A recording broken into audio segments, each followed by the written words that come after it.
Hey everybody, it's Joe Duganzik and this is Smarter Home Life. If you're a longtime fan of the show and you like watching these Q&A episodes and other videos, you probably have been wondering, A, am I going to be making anything that's not related to CES? And B, there's been so few videos coming out, am I actually going to make more this year? Well, the answer to both questions is yes.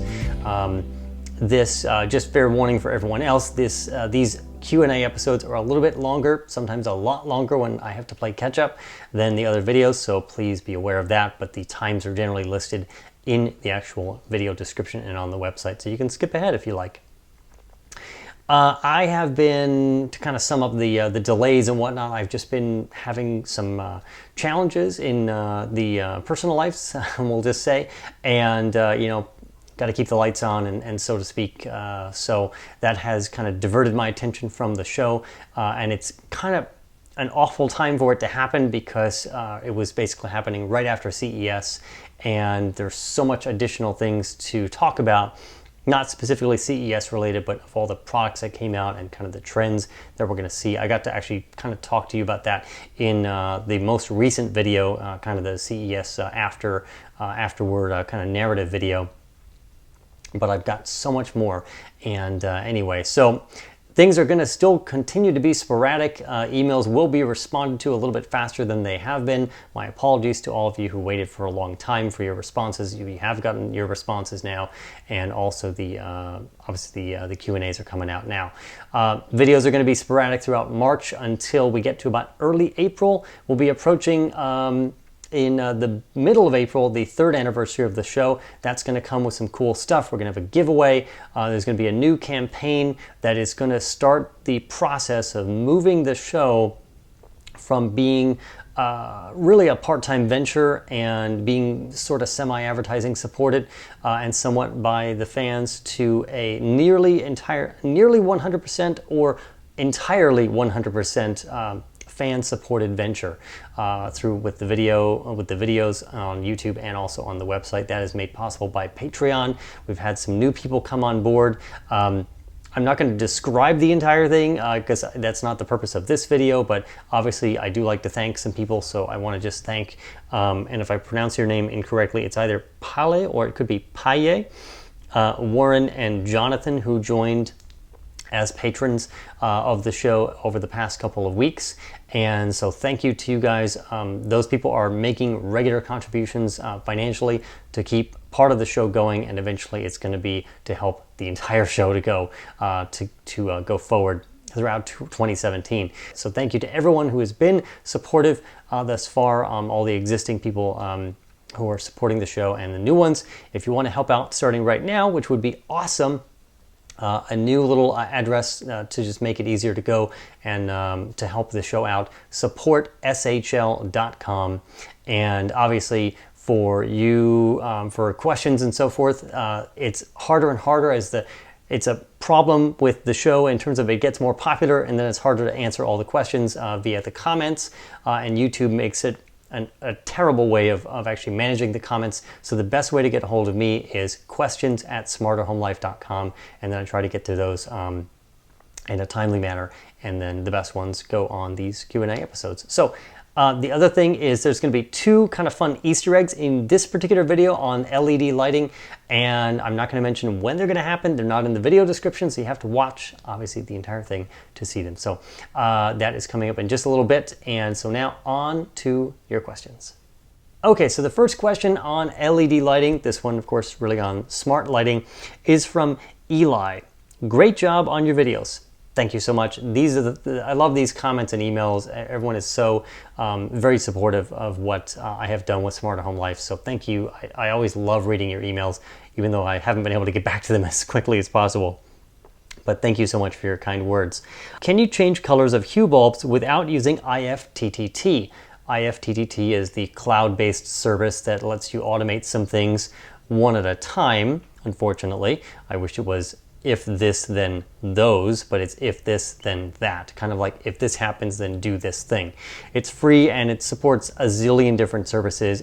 It's cloud powered, so there's a little bit of latency and delay when things happen.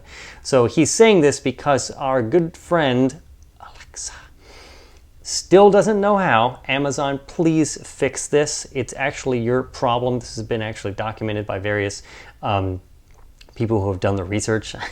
It's an Amazon problem. It's actually not an issue with Hue or LifeX or any of the other connected lighting systems that what's-her-name can't change colors natively.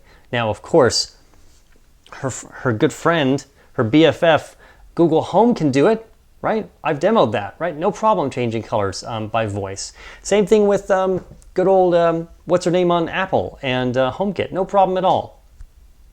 But the Echo Dot, the full-size Echo, am I showing that right?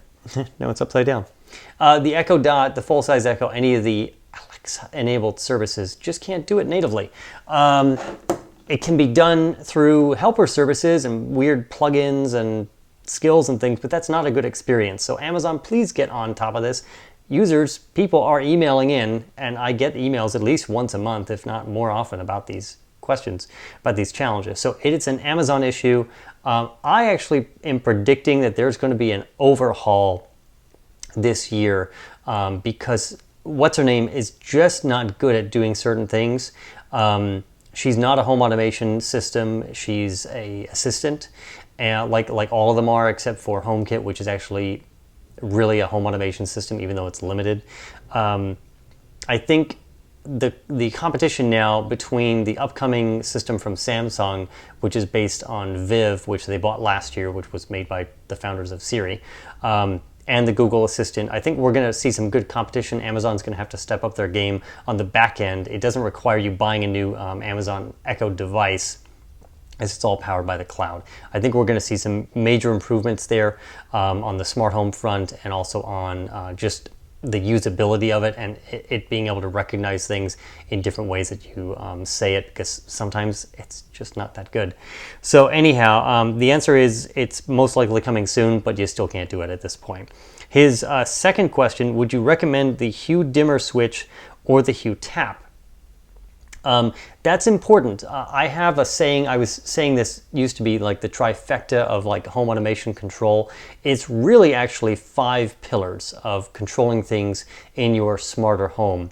It's of course what we're used to with physical devices, push buttons and dimmer switches and whatnot.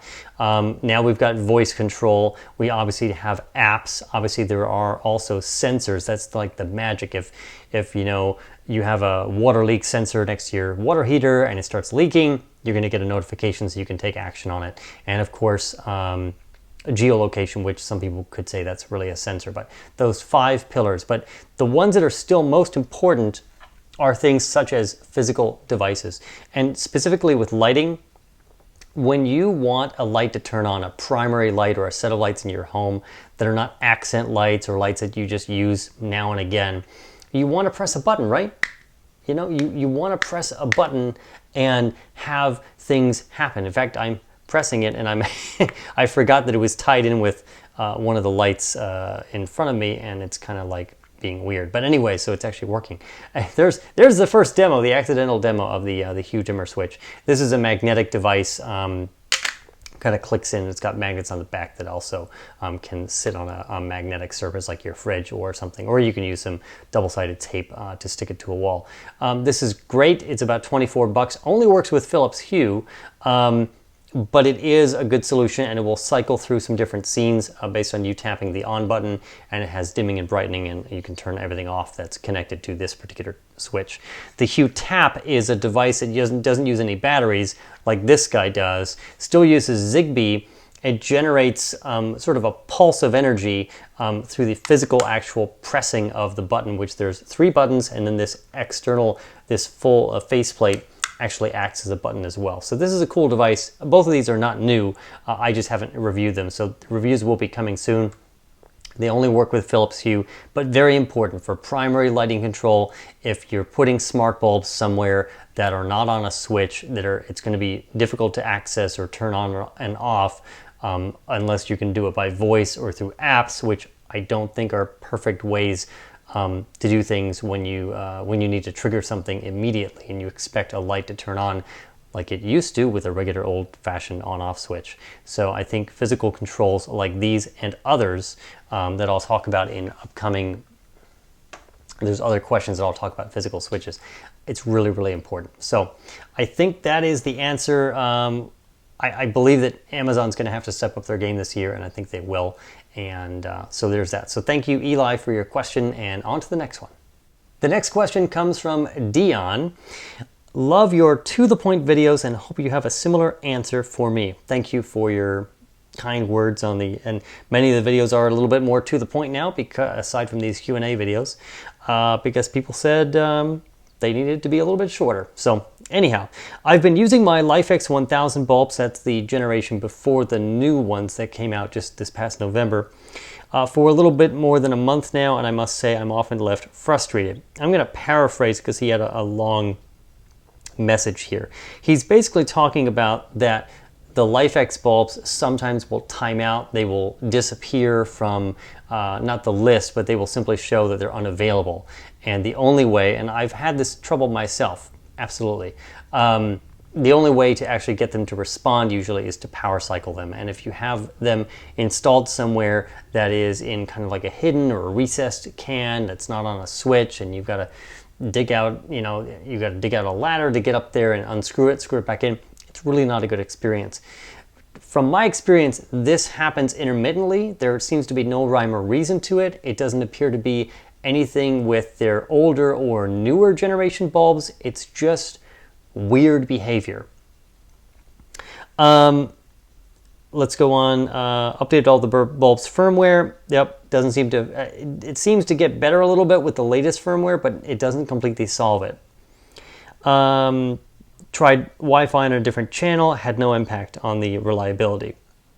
So he's saying he's got the issue where he's having reliability issues with LIFX. LIFX are, I don't have one in my hand, they are Wi-Fi based lighting, smart lighting devices, and they've got smart strips now, and they've got bulbs and flood bulbs, and even ones that have infrared LEDs in them to help with night vision for cameras as well.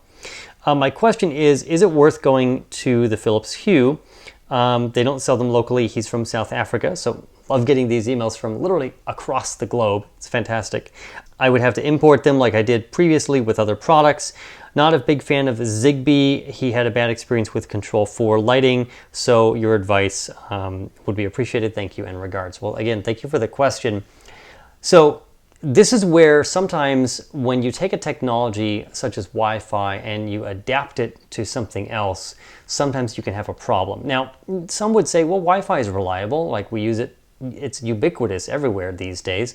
Use it for obviously web surfing and email, and obviously for more data intensive things such as Skype and FaceTime video calls and audio and YouTube videos and live broadcasting and all those things. So why is it that these devices wouldn't be able to maintain a simple connection for something as easy as home automation, where generally you're turning things on and off, and maybe you're adjusting brightness and color using a slider or a little circle spinner on your phone? But why is it so difficult to make this happen? Well, Wi-Fi is a technology that is, like many other RF technologies, it's prone to interference, it's prone to having challenges with passing through objects and whatnot. So that could be the case, but it also could be the case that you've simply had a bad, like a lemon type device where it just isn't perfect. And that's, I'm not apologizing for LIFX, I'm just saying that making millions of these things, or hundreds of thousands, however many they've actually made and sold, is not an easy process. On the other hand, and he talked about a bad Zigbee experience, but I want to just mention my own experience. And I don't want to say this bashing LIFX. I don't want to say anything about that Wi-Fi is a bad technology for lighting or home automation control, because there's a lot of great products out there that are doing it. And a lot of the LIFX experience is very, very good. There's just a weird reliability issues. So on the other side, when you have an existing technology such as Zigbee, Zigbee was created around the mid-2000s. It's a mesh networking technology like the Insteon technology that I use for most of my lighting control. Zigbee is a home automation wireless protocol. It supports many devices. It's a mesh network, which means the networking and the signal and the ability for it to communicate gets better over time as you add more devices. And And it's largely thought of as a lighting control system, but it does support many different devices. When I was at the CES, at the Zigbee booth at CES, they were showing a wide variety of devices, from everything from sensors and garage door openers and door locks and whatnot that are Zigbee based. They just don't seem to be as common in the residential side, or at least the DIY residential side on Amazon and go down to your Best Buy and whatnot. They seem to be, the other types of products seem to be more common on the commercial side and the industrial side. So you see Zigbee in Philips Hue, in Osram Sylvania, in various other lighting products. In fact, many of them are really Zigbee based. It's called Zigbee LightLink, is the technology specifically for lighting control. But Zigbee was built from the ground up as a home automation protocol. And I'll say this, I have had a number of issues with LifeX, and I've only been using LifeX products since about July of August of last year. And just for full disclosure, they did provide a certain amount of the products that I've been using and testing and reviewing, and I've integrated into my home here. Philips Hue did provide a couple things, the Hue motion sensor and the dimmer switch for testing and review purposes, but all the other Philips Hue items I've bought myself or through funds raised through Smarter Home Life. I have essentially had nearly zero issues with Philips Hue. The lights have always responded without issue and without complaint. I think maybe in the very early on time, which was 2013, I had maybe an issue or two. Sometimes a bulb wouldn't respond. But I really have not had any connectivity issues. I have had a number of issues where, in fact, just earlier today, on one of the Easter egg products I'll talk about later, where LifeX just, in fact, the light was on and it just said, oh, doesn't respond. I'm like, well, okay, gotta go dig into this mess of wires and unplug it and plug it back in, and that's just not a good experience. So I think you'll find, I hope you'll find that Philips Hue has improved. Obviously all of this stuff is software updatable, firmware updatable. All of these products are, both the Philips Hue devices and the Bridge, along with the LifeX products. And it seems to be that there's a number of reports in terms of people complaining about the connectivity issues. It doesn't seem to matter which internet router you're using. People seem to have weird issues across the board. If it was really tied to just one router or one specific device, I'm sure that LifeX would probably state that somewhere on a support document saying, well, we probably feel that, you know, it's not a good experience with this one, so you may not want to use this particular one. I happen to be using an Apple Airport Extreme from a couple of years ago. It does support 802.11n. It's not the tall one, but it's kind of the more flat one. And word is Apple may not be making those anymore, but at the end of the day, it's a relatively new router, and this is a very small place. So there's ubiquitous Wi-Fi here, so there really shouldn't be an issue with it, with these unresponsive devices on LifeX. So I think that's the long-winded answer to Dion's question. So again, thank you for your email. I hope that helps you out a little bit. Like I said, I've had my own issues with LifeX. They're still really good products. I'm not going to say that either one is really specifically any better than the other. I've had plenty of reviews and comparison videos on those topics, and I'll have more coming out soon. But anyways, that's really the answer. Zigbee was built from the ground up as a home automation control protocol. Wi-Fi never was, but it's being utilized. I was going to use another word, but that's a little mean. It's being utilized now as a home automation control protocol, and whether that's a really great idea or not, it's happening. Multiple companies are using it for various devices, and we're in that age of Wi-Fi based home automation. So that's the answer, and on to the next question. Grayson emailed in about the future of LED bulb improvements. Are there going to be any improvements for regular LED bulbs for 2017? Dimmability is a very important factor when it comes to matching as close to incandescent, but when I do a Google search for improvements in lighting, the top links simply turn out to be, a comeback for incandescent bulbs and more, efficiency gains there and whatnot. He actually has one of the same concerns that I do, and I'm a lighting guy. sort of the core of what I started with home automation was lighting, because I've always done a lot of lighting work throughout my life. Anyways, dimmability for me also is super important. I'm going to go into that in a future episode, but it's important to Grayson as well. And we've gone to give it sort of the history. Well, before 2011, 2010, LED bulbs were really not a thing, or they were very dim, they were very expensive. Back in 2011 and 2012, we were used to bulbs like this one, right? Remember these guys? This is a Philips bulb. It used probably about 12 or 13, maybe between 10 and 12 watts of power to produce about 60 watts of light. There are blue LEDs inside these yellow and funky shaped little plastic pieces, and it uses a phosphor change to go from blue to a nice soft white or warm white. Honestly, when this is on, it really kind of is more yellowish, but again, this was early on. This was a Philips product. They eventually won a prize. They made a new version of this. It didn't have the yellow. It was white. They won, I believe it's the X prize, the energy prize. I think it was the L prize actually, for really, really energy efficient bulb. It wasn't a dimmable bulb, I believe, but it was a good product. We had the fins. It was metal. These were heavy. They were really long, just weird looking bulbs. And we've now moved, of course, to the modern LED, shaped much like this. Many of them, in fact, let me do that so you can actually see it. Many of the LED bulbs these days have this exact same shape. They've moved away from the fins. It's a plastic bulb shell. There's LEDs. I've tore apart one of the ones from Cree. You can see that in that video, and also in the website content as well. But anyhow, they're all pretty much the same now. They've all figured out the way to do this. A number of LEDs shine up. A really good diffuser diffuses the light outbound.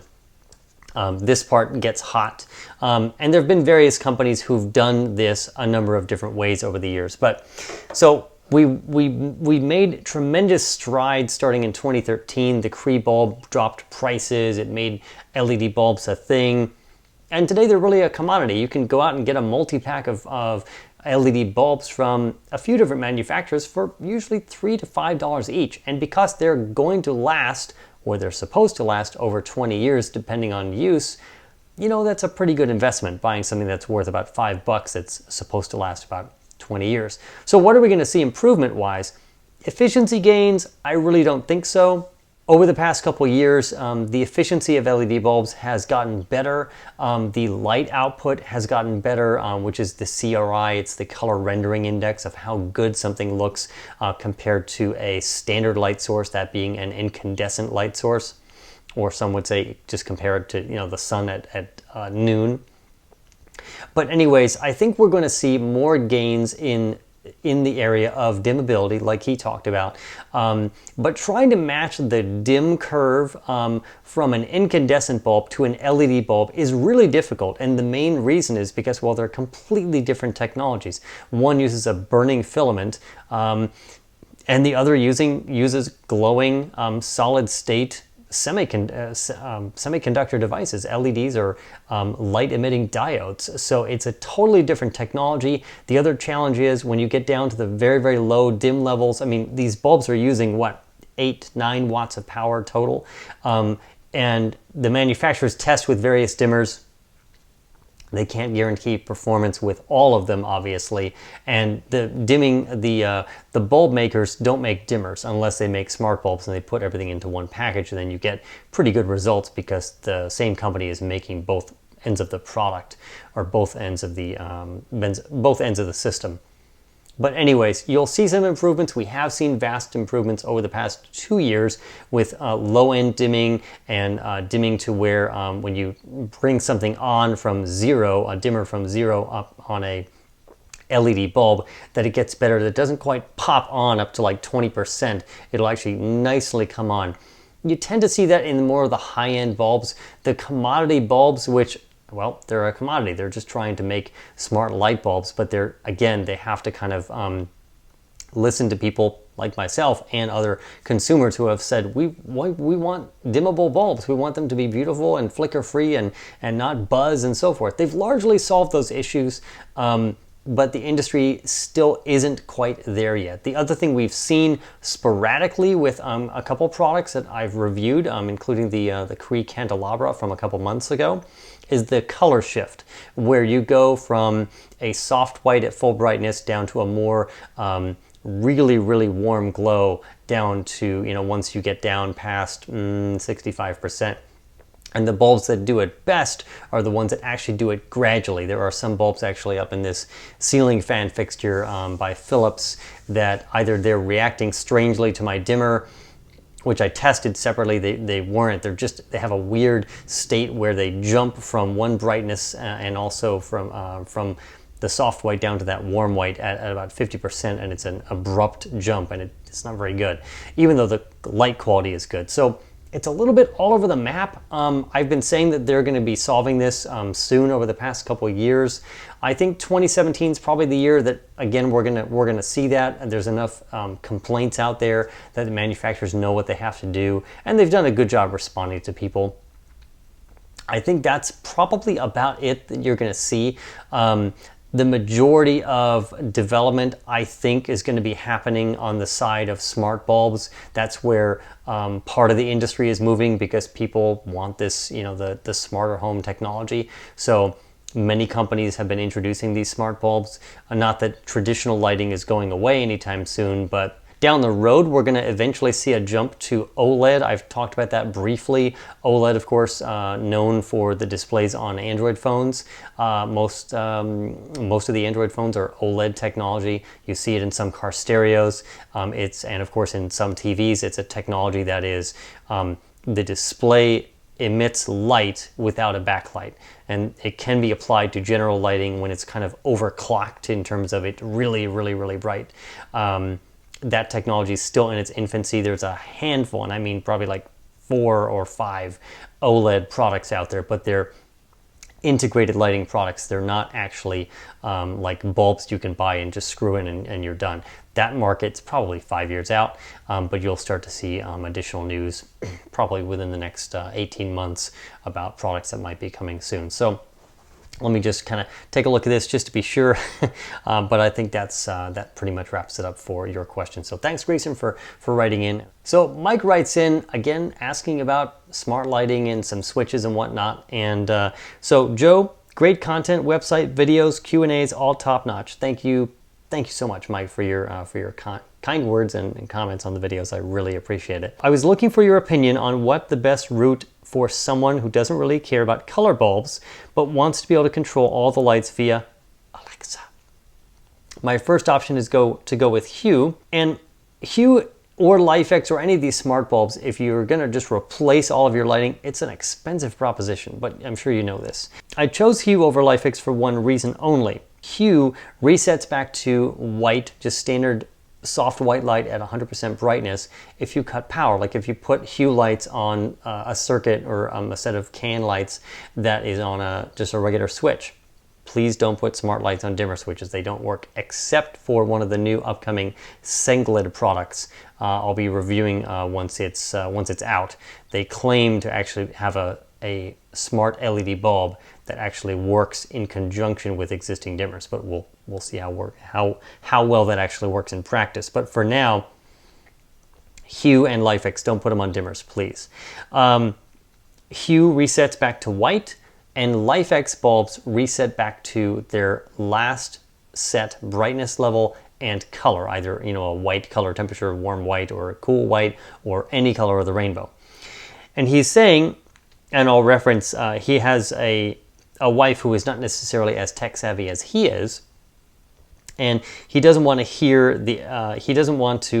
hear about that lights turn back on at weird colors and weird brightness levels, because she didn't, because she was confused and she was concerned about it, and she expected white light to turn on at full brightness when she turned on the switch and would potentially get something else. So that was his concept of Hue versus LIFX. That's kind of goes back to, if you watched our Smart Things episode from almost 2 years ago, about a year and a half ago, and my friend Chris was talking about what he called the spouse acceptance factor. And he is kind of the geek in his family, and his wife is not so geeky, and she has to approve all the new techie devices that go into their home. So This happens a lot. You know, when you're single, I'm a single guy, and you have your own place, it doesn't matter because it's just you. But when you've got other people, family members, I was going to say pets, but pets really don't interact with home automation. This can be a challenge, so you have to make the right decision. His second option is going to the smart switch route, just getting regular LED bulbs and going the smart switch route because he said, I really don't need color. And he said, I didn't see a lot of content on your site about the smart switches, and that's true. I haven't reviewed many as of yet, but will be soon. There are a number of options for smart switches. I replied to your email with some details. Obviously, it really depends on what you want. If you, like I said, going with all smart bulbs is a really expensive proposition. They can be upwards of $15 each, or actually upwards of $60 each, but down to about $15 for the Hue bulbs that are just that just brighten and dim, and that's all they do. So it can be an expensive proposition. If you've got several, say, recessed cans in a kitchen, it's, 6 of those versus perhaps just traditional LED bulbs and one smart switch that could be $30 to $40 to $50. There's a number of switches out there. It really depends on what platform you're starting with, and if you have a preference. Are you on the HomeKit bandwagon? Are you on Android? Do you want to go on SmartThings? Because that just changes what you can do in terms of which items that you can buy and what manufacturer. On the HomeKit route, obviously there are a number of things. The most prevalent, realistically, that's available at this point is the series of products from Lutron. They're great. They don't offer a tremendous amount of functionality in terms of features compared to something like Insteon, but Insteon doesn't play well, at least currently, with HomeKit. On the other side of things, non-HomeKit, there are a very small handful, I'll say 1 or 2, maybe 3 smart switches, in-wall switches that are just Wi-Fi based, that don't require a hub necessarily, but they don't have dimming features. If you're on the SmartThings platform or anything that's on Z-Wave, or again, even Zigbee, as I talked about before, there are a number of smart switches for that are also dimmers. Nortek just launched a few new devices at CES. They're 500 series dimmers and switches that have multiple functionality depending on how many times you press one of the buttons. So there's a lot. It really depends on your platform, your needs. So I already had sent him an email with some questions, and hopefully we'll get some follow-up and I'll be able to get back to him. So this is an area where it's a challenge. It's a challenge to kind of answer some of these things right via email. I got the chance with one of the viewers engaged in my ability and service to actually perform. That doesn't sound right. To do some live actual consulting via FaceTime. We actually did an hour-long FaceTime session. It's one of the ways that you can support the show. It runs about $40 for the hour, but if you'd like my time in a real-time fashion to talk to you and to get advice and to consult with you on your project, whether it's home automation, lighting, or something else around the smarter home, that's a way to get involved. And you can just send me an email if you'd like to do something like that, questions@smarterhomelife.com. It's a really great thing I offer, and it's a way to support the show. So once again to Mike, that's that. And thank you so much for your question. And now it's time for the first Easter egg. Many of you over the years have emailed me and made comments on the videos and said, why are these color changing bulbs so expensive? Philips Hue traditionally, and even the LifeX products, the top end of those tiers for the individual bulbs when you add them on to, say, an existing system, are about $60 each. And most people are like, I'm not paying $60 for a light bulb. That's ridiculous. That's also why I advocate and I say that these bulbs are best for accent lighting. Luckily, Philips Hue has introduced, of course, some lower end products that are priced a bit better. But many people want, you want the whole enchilada, right? You want the color changing, the multiple shades of white, dimming and brightening, all the effects and everything. So why isn't there not a product? In fact, I asked that very question of some of the companies at CES, and most of them said, well, it's a lifestyle product, it's priced that way, and so forth. They're not going to admit that, of course, it only costs, 10 or 15 bucks perhaps to make the individual product, but then you got to calculate in all the other, ancillary services and support and Anyways, these products are priced a little bit high. You're getting a lifetime of support and service and updates for the product. But again, why does it have to be so ridiculously expensive? One company or a startup company decided to tackle that very issue over a year ago, and they came up on my radar, and of course I backed them on Indiegogo. Now they have been a little bit delayed, actually a lot delayed. They were supposed to ship last summer, but finally the product showed up yesterday. So I'm going to do an unboxing right now, right on this Q&A video that I'll probably also include as a separate video. This is the Qube. It's Q-U-B-E. I actually featured them in what was new with smart lighting. And let's go ahead and open it up. I have seen this in the wild in terms of it was at CES, so I know what it looks like. It's a good looking bulb if it's the same as the production model. I'm just going to open this up here. This is just kind of ridiculous. You know, I'm not great at doing these unboxings, but normally I have a camera, an overhead camera set up and all fancy stuff. So anyways, let's see what we've got. So we've got a nice box. Actually, it's a really plain box, okay. They didn't spend much on the packaging. So here is the outer part of the box. It is lighting. I told them to correct this, they didn't. It's Lightings Reimagined. It should really be Lighting Reimagined. I guess they couldn't, and I bought this myself, so they didn't send this for free or anything like that. So guys, it's not Lightings Reimagined, it's Lighting Reimagined. That is the correct English grammar for Lighting Reimagined, not Lightings Reimagined. So please, before you ship out thousands of products, perhaps you should take a look at that, run it by somebody. Anyways, there were the people I met there, super nice guys, and I think I mentioned to them at the booth. Of course, that's probably too late to rework your packaging in the box and so forth. So let's. It is E26. They have this in E26, E27, and B22 varieties, and it does work with 110 to 240 volt systems. So that's pretty much worldwide coverage. You can pre-order this now. I didn't mention anything about the price. So they tackled this as trying to solve this problem of why is it so expensive. So instead of $60 for a limited time while they're doing their pre-orders right now, $24. That's right, $24. Now, the only challenge is, of course, this is a brand new company with an unknown amount of experience in building these products, supporting these products, and making these products. So here is the box. I'm not even... Oh, I'm showing you there's nothing. It's just packaging. Well, that's not perfect. There we go. Let's look. The grand reveal. The grand reveal. There we go. There is the Qube smart bulb. We'll hopefully get it to zoom in there. And this is, you know, your basic smart bulb. And instead of it being white, it's, you know, a nice dark kind of a charcoal gray, and the standard diffuser, I was going to say reflector diffuser on the top. This is the E26 base for North America and other parts of the world.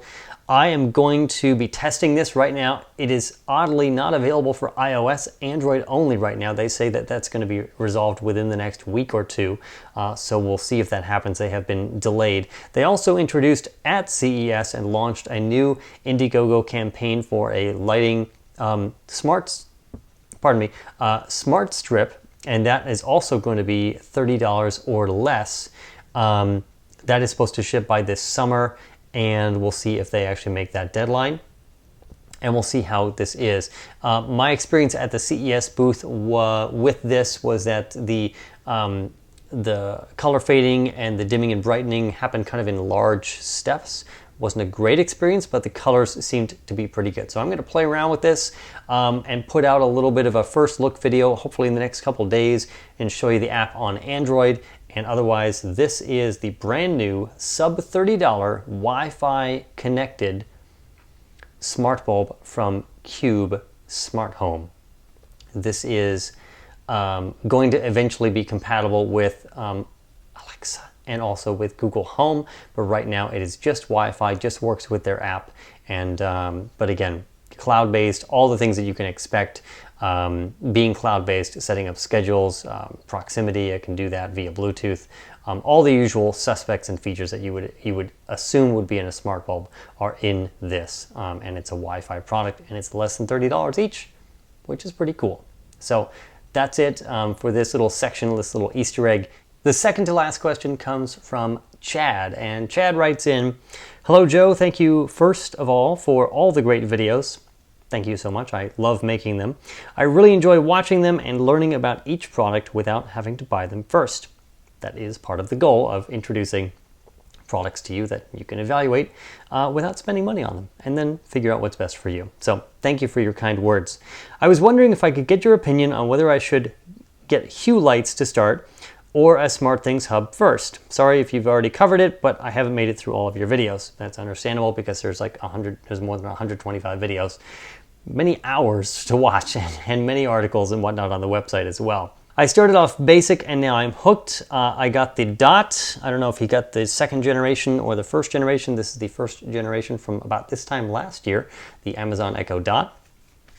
And he's saying, should I get Hue? And I don't have a Hue bulb in front of me, but he's saying, should I get Hue first or should I get something like this? The Samsung SmartThings. This is the second generation hub that came out in late, I'm gonna say 2015. And if I'm incorrect on that, please someone correct me, but I think it was 2015 with the second generation product. He has a few things connected, such as TP-Link Wi-Fi smart plugs, and he's also got the Harmony Hub. That's from Logitech. That's kind of a sleeper product. A lot of people love the Harmony Hub. I actually need to get one. Logitech, are you watching? Send me one. That'd be great. That's a product that a lot of people really enjoy, and it also enables you to control IR-based devices like TVs and stereos. Does anyone have stereos? Now I'm showing my age. Smart speaker bars and all those kind of things. Anything that has IR, you can do that along with controlling home automation devices as well. So he's trying to figure out, should I get this one first? He's already got the Harmony Hub. He said, I'm not sure if I really need color. A lot of people are saying this. We've heard this twice in one episode. The two lights that would dim in my theater are plugged in. I don't know if it's a theater, but it's perhaps watching TV, a TV room, are plugged into the wall, so other devices, so adding an outlet wouldn't work. Should I go with Hue and control the lights that way, or get a SmartThings hub and a plug-in dimmer module? Well, depending on what you use, the Harmony Hub, and I can't quote exactly everything it's compatible with, they have a Harmony Hub which is Wi-Fi only, so it does the IR control. It does control anything that's, not anything, but a lot of things that are home automation devices that are connected via Wi-Fi. There's an extender device for the Harmony Hub that adds Zigbee and Z-Wave capabilities so that then you can control local devices. So usually the Wi-Fi side is going to control things kind of over your local network, where it might have to go to the cloud first and come back into your network. But for more direct control and for products that are dedicated Z-Wave and Zigbee, you get absolute direct control with that extender. So I don't know that you would need a SmartThings hub. The SmartThings hub is obviously in a way more capable than perhaps the Harmony Hub is, because it already has those additional radios built in. So you could possibly actually just get the extender so you could live within your existing Harmony, Logitech Harmony Hub ecosystem that you already have. That runs about $100, and I'll put if I didn't already respond with a link, I'll send you a link to it. But that seems to be a good option, and you can then control devices other than Wi-Fi based smart plugs and whatnot. The choice with color versus not color and going with Philips Hue or something else, it's really a personal preference. The only challenge is, of course, when you buy these products like smart bulbs, you can't upgrade them later to something that has color without replacing them. And again, Philips Hue does make the white ambiance, and also then at the bottom of the series of bulbs, they just make the ones that go up and down in brightness, and those are about $15 each. The Hue Ambiance, I believe, is about $30, and then the latest generation of the whole enchilada, color and everything else is about $60 each. Or, if Logitech ever supports Cube, you could get those too. But It's largely a personal preference issue and how you want to do things. Sometimes it can be easier and less expensive to just have regular LED bulbs, put them on a dimmer or on a switch, like I just stated. So this is a recurring theme, and I place some of these questions back to back, or I place similar ones in each episode, so you can understand you're not alone in your questions. You're not alone in wondering, what about this, and what about this other thing, and so forth. Maybe one day we'll actually have a forum set up on the website. That would be a great idea for an upgrade this year, a forum where you can the public can also kind of chat about all these topics, and maybe we'll do that this year. So otherwise, send in the questions, and just like Chad did. So thank you, Chad. I think that goes through everything that you've got. Thank you for your time, expertise, opinion, and videos. Hope to hear back from you soon. And I did get the reply to him, and here, of course, is the reply via video. So thanks again, Chad. And for the rest of you grappling with these issues, you can see, obviously, number one, you're not alone, but B, sometimes it does come down to a personal preference. And for more details, or if you got more questions, of course, shoot me an email at questions@smarterhomelife.com. And now on to the last one, which is from Brandon. Brandon has a longer email. He's remodeling a home, actually not a home. He's moving to a new home and putting in doing a remodel kind of on an older home and kind of bringing it up to date and preserving the historic nature of it. He's got a blog he sent me how he's documenting it all. Really, really cool project. Joe, first, my appreciation for bringing the focus on home automation and LED lighting to the world as my fridge turns on. I'll give you an example of how we deal with that here in the production. Since everything in this home is on some sort of smart device, you can simply turn the fridge back off so it doesn't make any noise, right, via a quick little tap. So anyways, we'll just not even edit that out. I'll show you how all that works in a future episode. My appreciation for bringing your focus on home automation and LED lighting to the world. I really like the YouTube channel and your reviews. My need is for guidance with whole house lighting control. I can definitely help you with that. As the number of system options is quickly becoming bewildering. You nailed it. You absolutely nailed it. It is quickly becoming bewildering. It used to be simple 10, 15 years ago. There were only a handful of options, and now it's, well, what do I do? And just, again, as this is, is there an echo in here? Alexa. Pardon the pun. Anyways, you're not alone in wondering these things. I have a prior home I outfitted with Insteon. That's super awesome. I love Insteon stuff. I use it quite a bit. Dimmers and switches years ago. It's been well suited, and it didn't need a hub. That's one of the things that Insteon is great at, is if you set up all the devices correctly, you don't need a hub, although it can be a pain to set them up, and sometimes to actually operate them without a hub, but it can work that way. Other automation, I had a Nest before it was popular. I'm guessing right as it launched. So did I. Anyways, so he's got the home automation experience and with an existing home, and now I think probably moving to a new home. We're remodeling an old home in a new city.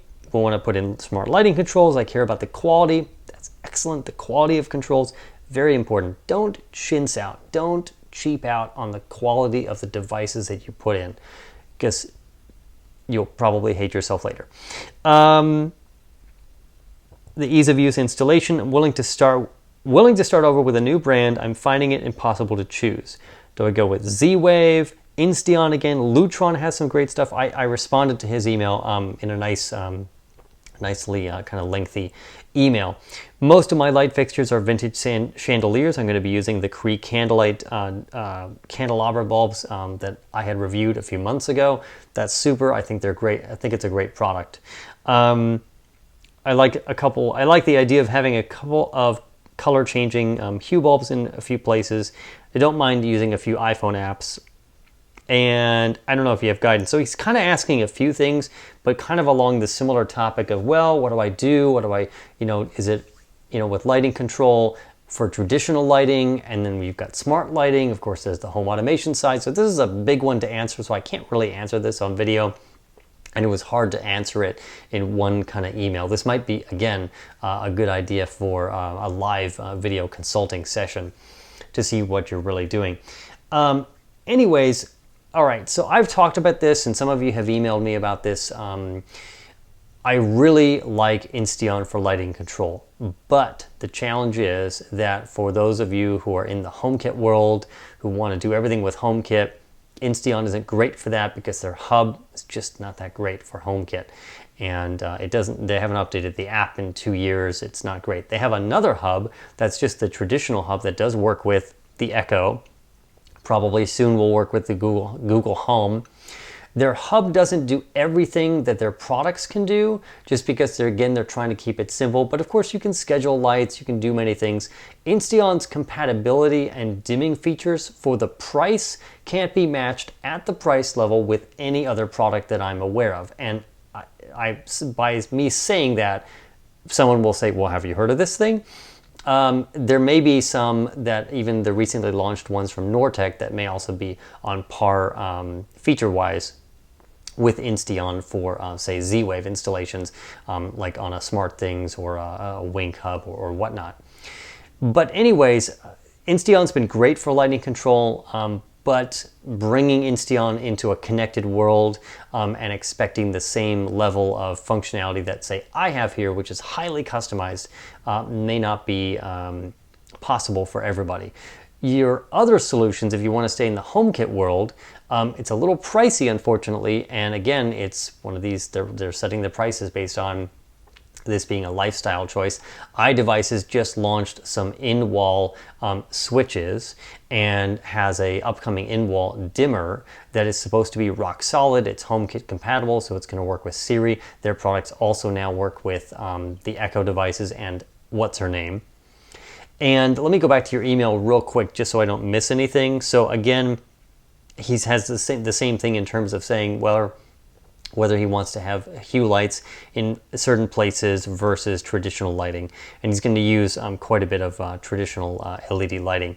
I still advocate that for most people, for the Hue, the LIFX, the Sylvania, the Osram Lightify products that are color changing and do all the fancy things, I like to use those for accents, not for primary lighting. For primary lighting, you're going to spend a lot of money to outfit your home. If you have plenty of money to spend it.